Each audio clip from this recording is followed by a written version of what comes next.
Selamat pagi Bapak Ibu Saudara-saudari sekalian. Salam sejahtera bagi kita semua.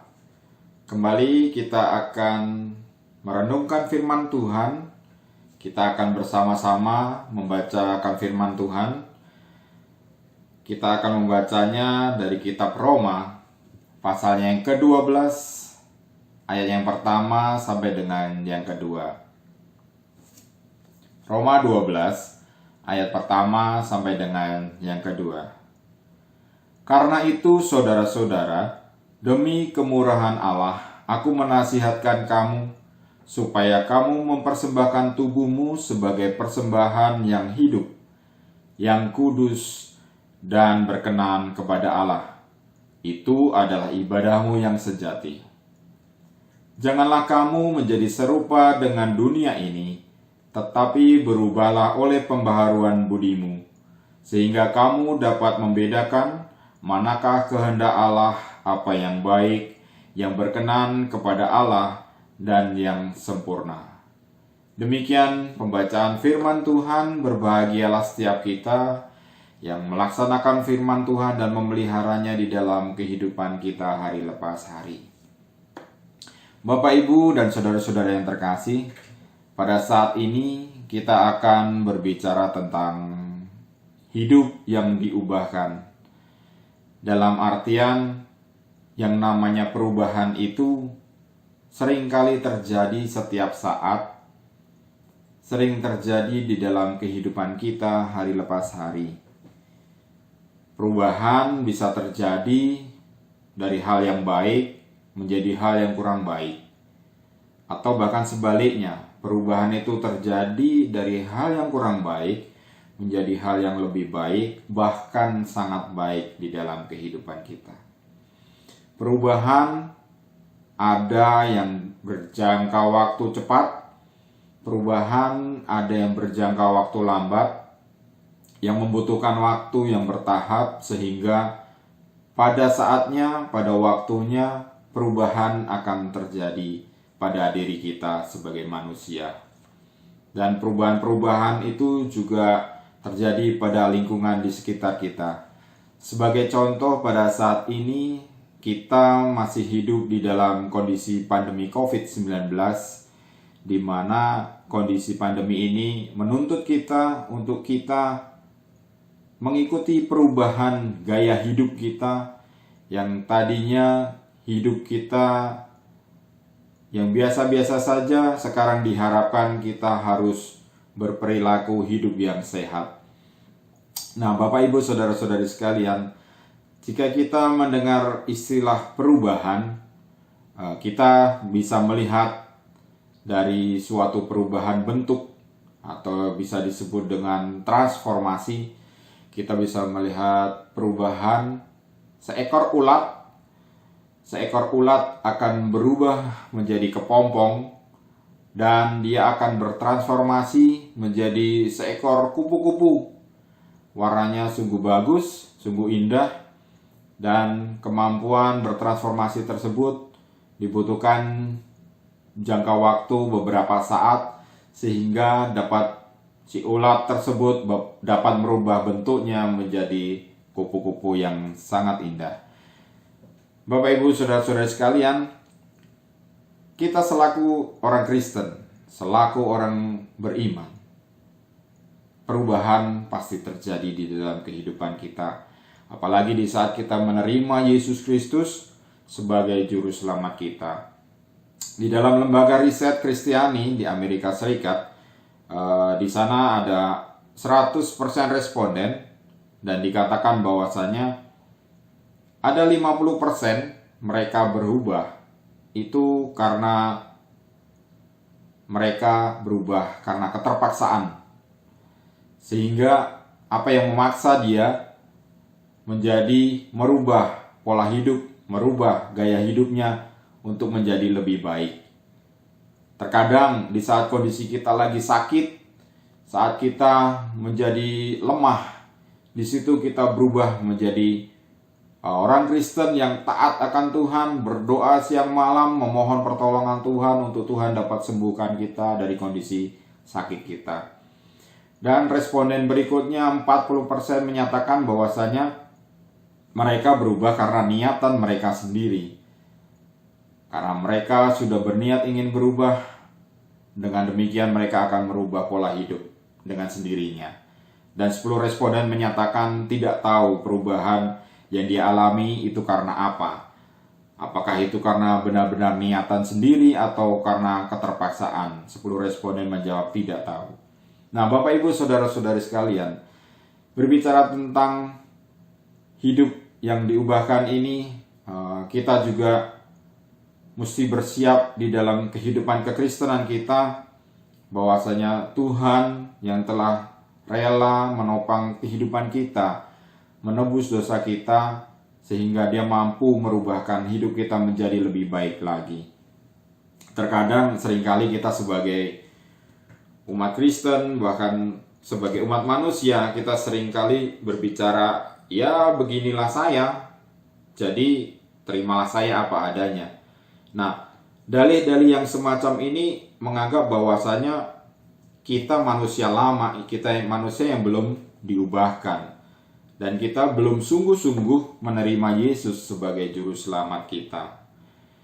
Bapak Ibu yang terkasih di dalam nama Tuhan, seperti transformasi kupu-kupu ya, dari seekor ulat berubah menjadi kupu-kupu, demikian kita juga harus mau meninggalkan manusia lama kita. Saya akan membacakan dari kitab Roma yang ke-13 ayatnya yang ke-11 sampai dengan yang ke-14.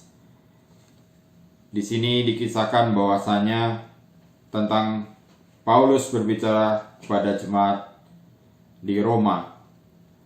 Roma 13 ayat ke-11 sampai dengan 14 saya akan membacakan untuk kita semua.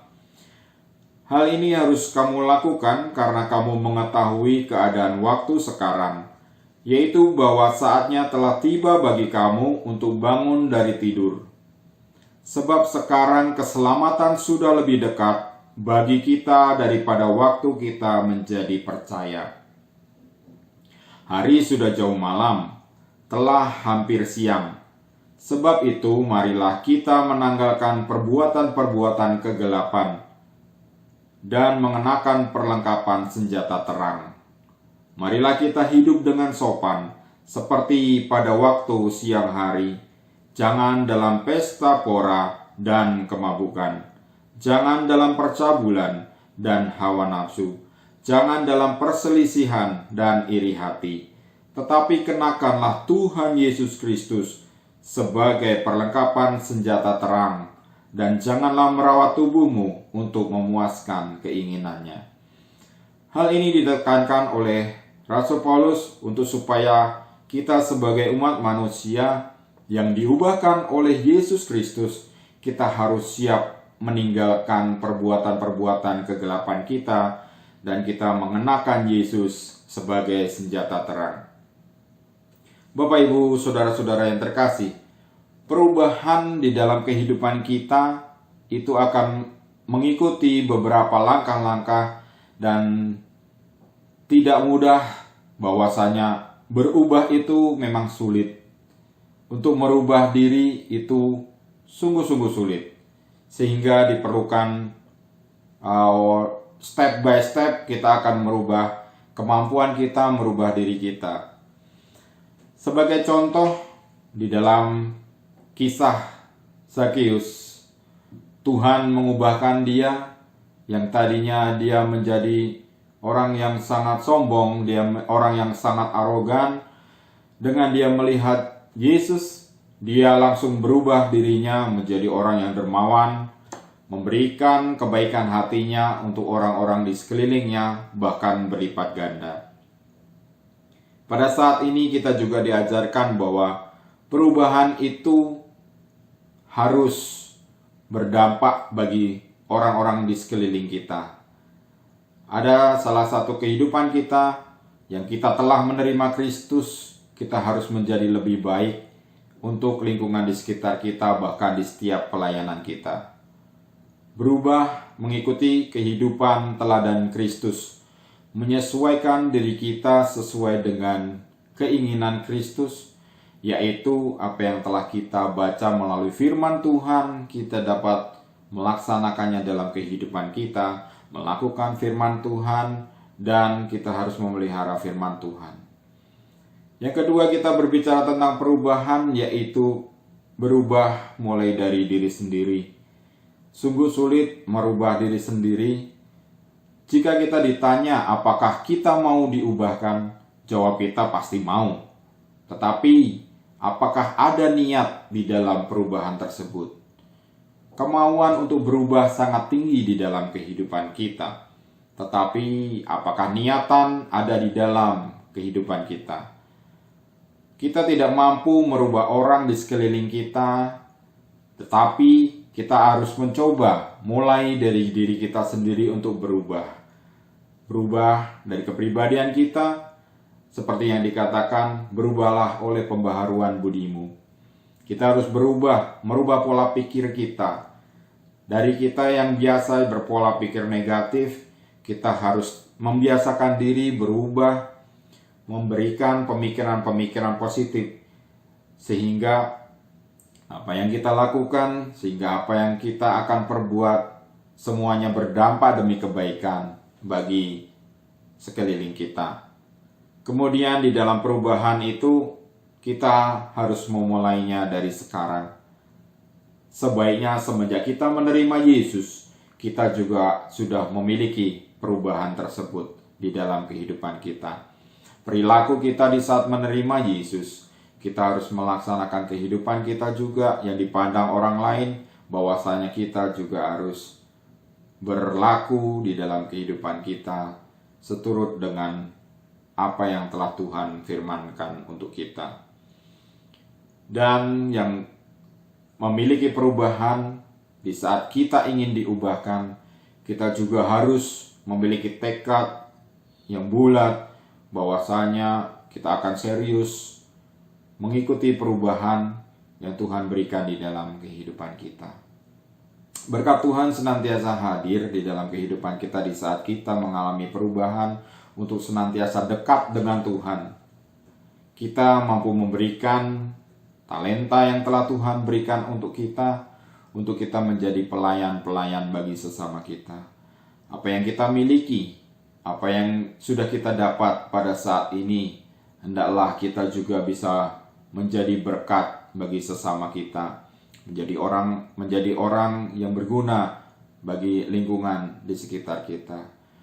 Biarkanlah di tengah-tengah kondisi pandemi pada saat ini, kita juga diberikan kekuatan oleh Tuhan untuk senantiasa juga dapat menjadi berkat untuk sesama kita yang membutuhkan.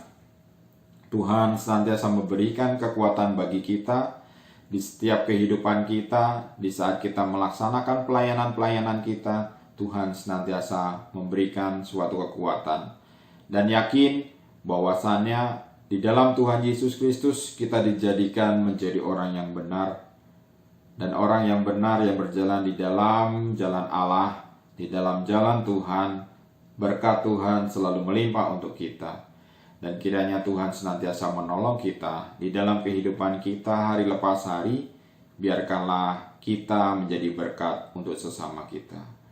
Jadi, selaku orang Kristen, selaku anak Tuhan, kita harus siap untuk diubahkan, untuk menjadi anak-anak Tuhan yang dikaruniakan suatu roh Tuhan untuk kita dapat melayani sesama kita. Berbahagialah setiap kita untuk kita dapat melaksanakan firman Tuhan, dan kiranya Tuhan menolong kita sekalian. Amin.